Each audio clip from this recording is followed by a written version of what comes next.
I don't see any clearer than before. This is worse. There is one point to highlight. C'est curieux. Cust admits that he killed, but he does not know why. What did Dr. Thompson say? Even if Cust killed while in an altered state, it still must have been his deepest desire. He must have had a motive. Let's keep it simple. Never mind his motive. He confessed. But you see, he can confess to anything and everything. He denied the murders and then confessed to them. He confirmed that he never typed the letters. Then, with great ease, I managed to get him say quite the opposite. Come on, he behaved like a guilty man. He lied to his landlady. Because deep down he believes himself guilty. From the papers, he noticed that he had always been at the scene of the crimes. He must think that he killed and then simply forgot what he had done. How can you be so sure? Let us look at his psychological profile. You will understand my point of view. Let us now try and get our brain cells to work.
You see?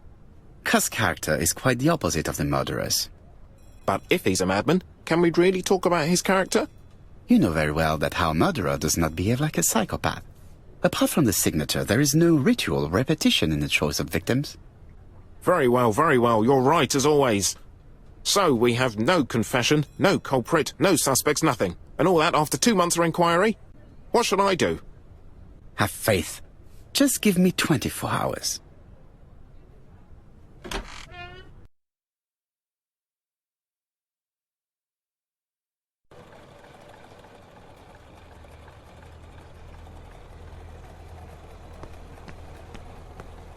To White Haven, please.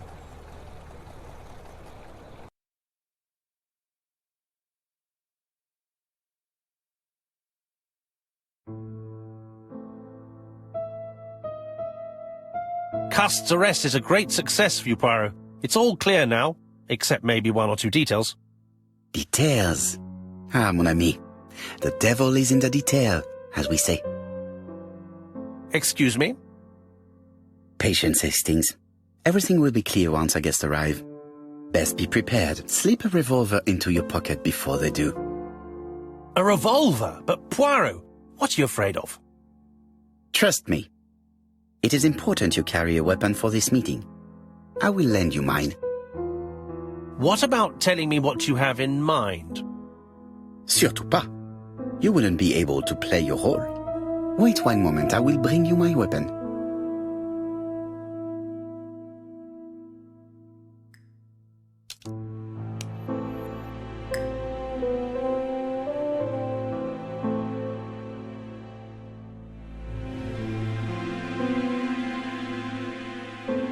Churston, Devon, population 500 inhabitants.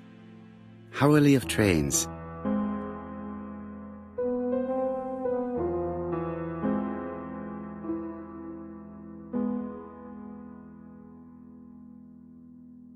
Hastings' photo album. He is very proud of his bag.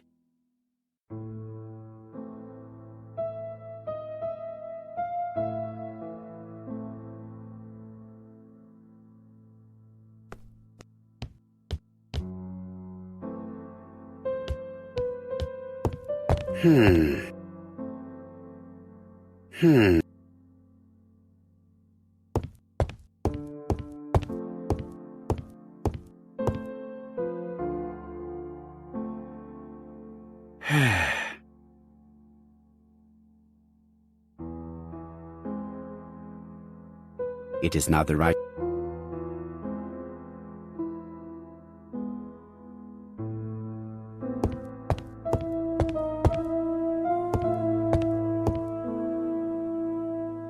Daily Flicker, September the 11th, 1935. ABC... A.B. Cust is the name of the alphabet murderer. The police have arrested him in a hotel in Doncaster.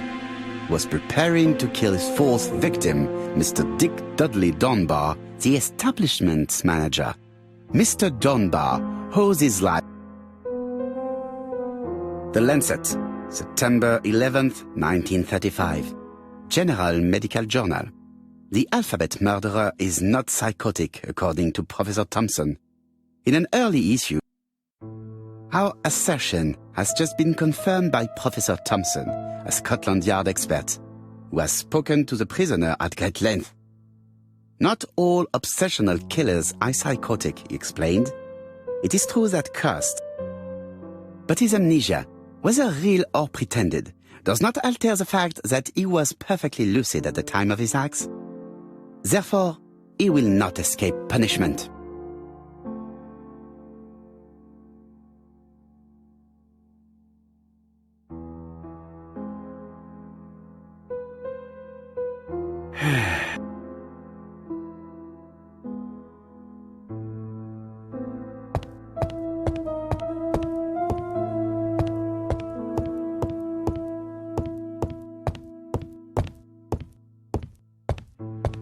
The white ammunition are blank cartridges. The others are real bullets. The revolver is loaded with blanks. I still have time to choose real bullets.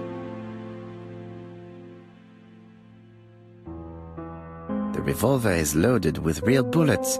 I still have time to choose blanks. The revolver is loaded with blanks. I still have time to choose real bullets.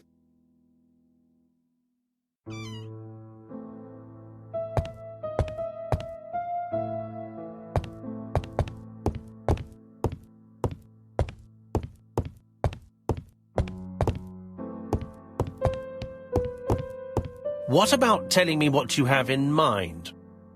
Surtout pas. You wouldn't be able to play your role. Wait one moment, I will bring you my weapon.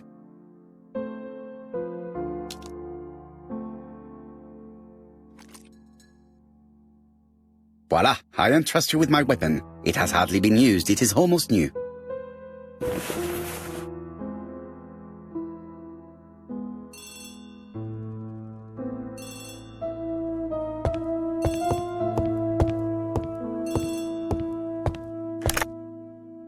Chief Inspector, is that you? Yes. Sorry, but we haven't found anything. Have you checked the typewriter? And the packaging, the letter, and the ribbon reel. We've only found prints left by Cust and his landlady. Well, never mind, I shall make do. So, are you still going to hold your meeting? Of course, Chief Inspector. I can hear my guest coming up the stairs. Why have you brought us here, Mr. Poirot? Since Cust's arrest, I thought it was all done and dusted. Miss Gray formally identified him, as well as Miss Barnard. Yes, and the stockings he saw drove the same brand as the ones found at my aunt's. This is all true. However, a case is not closed if some questions remain open. And one question is, why did the murderer send me his letters? Why did he challenge me, Hercule Poirot? Perhaps he wanted to play with you, to taunt you. Xenophobia? Maybe he didn't like you because you're foreign. I may be wrong, but maybe by provoking you he was looking for glory? All these theories should be studied. Let us now try and get our brain cells to work.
Is everything clear now?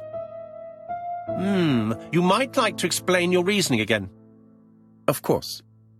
First of all, remember that the murderer made it a rule to always post his letter before the murder. He never digressed from that rule. However, in Churston, he encountered a problem. The village has only 500 inhabitants. With advance warning, it would be easy to arrest him. Therefore, the murderer delayed his letters deliberately with the wrong address. The plan wouldn't have worked if he'd sent it to Scotland Yard or the papers because everybody knows their addresses. The mistake would have been corrected and the letter would have been on time. That is why the murderer chose me as the recipient. Because for his plan to succeed, it was necessary for at least one of the letters to have a wrong address and get lost. It was very cunning. Absolument. It is a very subtle plan. It matches the profile we have drawn up of him perfectly. That of an intelligent, daring and calculating murderer. But that's not how you describe Cust. You are quite right, mademoiselle. Like you, I find it hard to believe that this dull character is the clever murderer we are looking for. Do madmen... I mean, if he's mad, he might have two very different sides. No doubt. But the murderer is not mad. All the specialists agree that he does not have the profile of the psychopath. But if Cust is not guilty, how do you explain his presence at the scene of the crimes? Mr. Clark, the answer to your question is in the medical records of your brother's patients. Documents which Cust most certainly did not have access to. Let us now try and get our brain cells to work.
Dr. Clark's patient's records provided a very useful list of potential victims, sorted by alphabetical order. The killer definitely used it, explaining the fact that all the victims were former patients of the doctor. It is this fact that clears Cust once and for all, because he never had access to these records. So how did he happen to be at the scene of the crimes? Either the murderer sent him there, or Cust was following him closely. Cust's highly suggestible nature leads us to the second hypothesis. The murderer was manipulating him. He systematically sent Cust to the towns where he was going to strike, so that the suspicion would land on the poor man's shoulder. That's evil. What sort of killer could have such a plan? And what would he gain from 3 completely different murders? Indeed, it seems unlikely that the same murderer committed all the crimes. What should we take from that?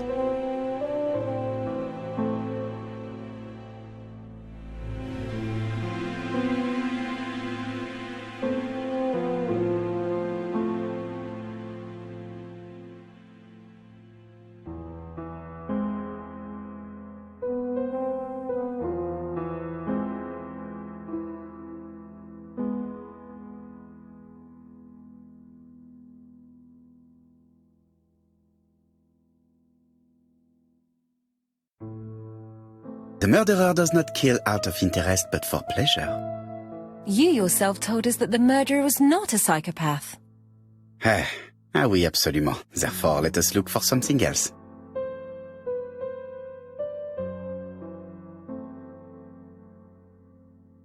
There is not one murderer but 3 accomplices, who all use the same scenario. Do you mean that 3 murderers with quite different aims joined forces to create a smoke screen? Here's another question. Is it still necessary to find a motive for each crime? And the one in Andover poses problem. Why was poor Mrs. Asher killed? Indeed. It would be best to forget the theory. Just one murder was of benefit to the murderer. The others were just diversions. On reflection, there is only one conclusion. The murderer killed once out of interest and twice to divert our attention. This reasoning points at 2 potential culprits. Franklin Clark. Donald Fraser? Yes, mademoiselle. That's good thinking. Mr. Fraser may have killed Betty out of jealousy. Mr. Clark may have killed his brother in order to inherit his large fortune. Both have a motive. But Donald did not have access to Dr. Clark's records. Please allow me to disagree with you, mademoiselle.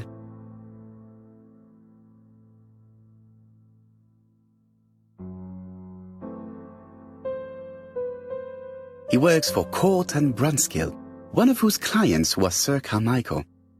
It doesn't prove that I went to Comeside. You could have done it, and you may have used the opportunity to take a look at Sir Carmichael's records. You think I'm guilty? You or Mr. Franklin Clark? That's ridiculous. Both of you have a motive. The question is, which of you has the profile that most resembles the murderer? Let us now try and get our brain cells to work.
Ladies and gentlemen, Donald may share many character traits with the murderer, but he does not have his cold indifference. He has a temper.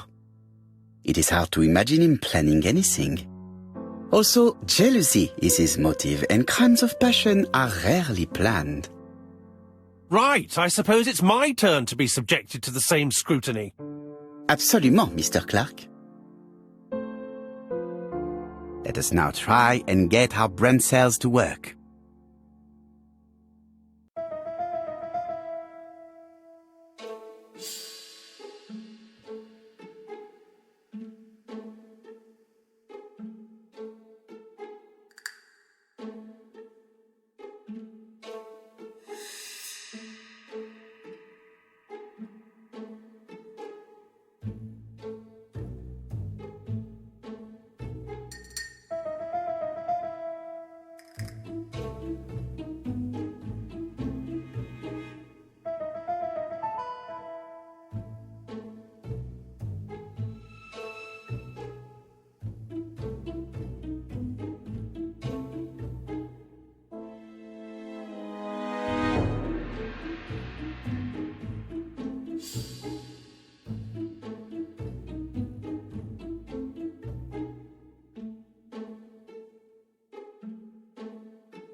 As you have all seen, there is a disturbing similarity between Mr. Clark's profile and that of the killer.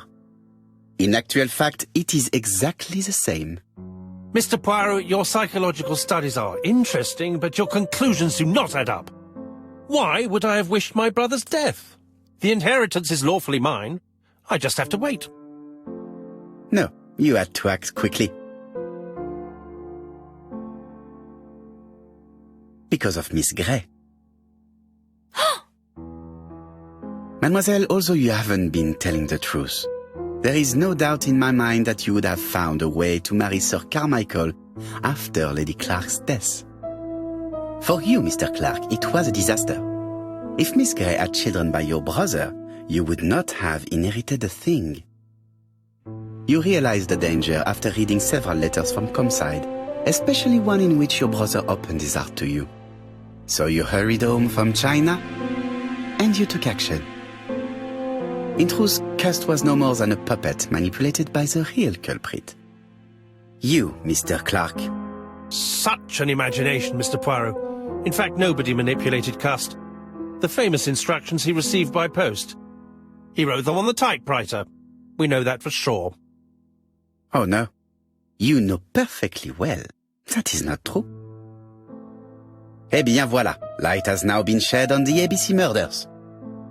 Your theories are ingenious, but you haven't any proof. One point to him. For the moment, I have no material proof. Either I admit to it, or I bluff.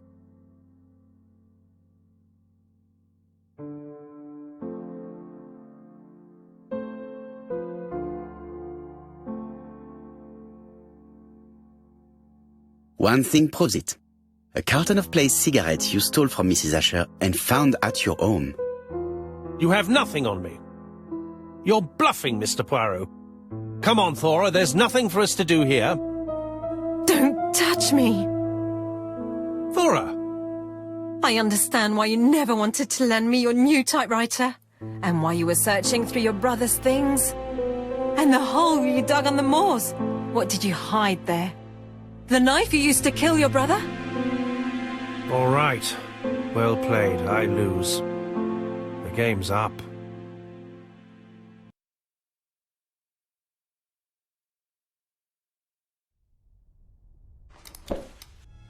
Don't come near me!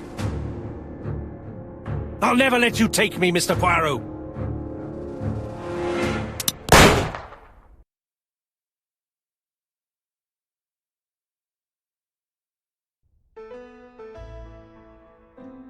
I'm sorry, Mr. Clark, there is no easy death for you. I expected your reaction, so I used blanks. I'm sorry, mademoiselle, but your second chance has been lost. Franklin Clark will never inherit his brother's fortune.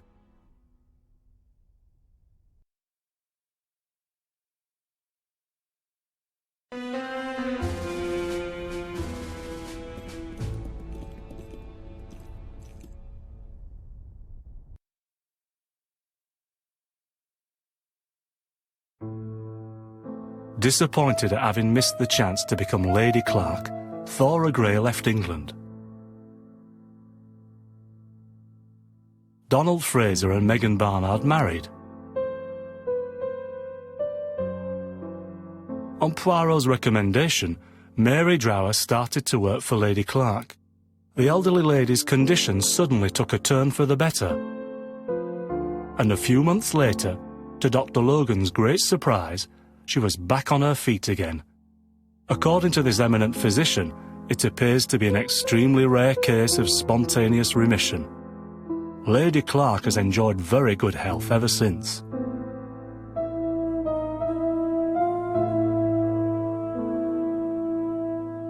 Journal of an Innocent, the incredible story of ABC. As for A.B. Cust, after being advised by Poirot, he made a great deal of money by selling his story to the press. And as for me, and with business booming, the Black Swan has become the #1 tourist attraction in the whole of Yorkshire, even more popular than York Minster.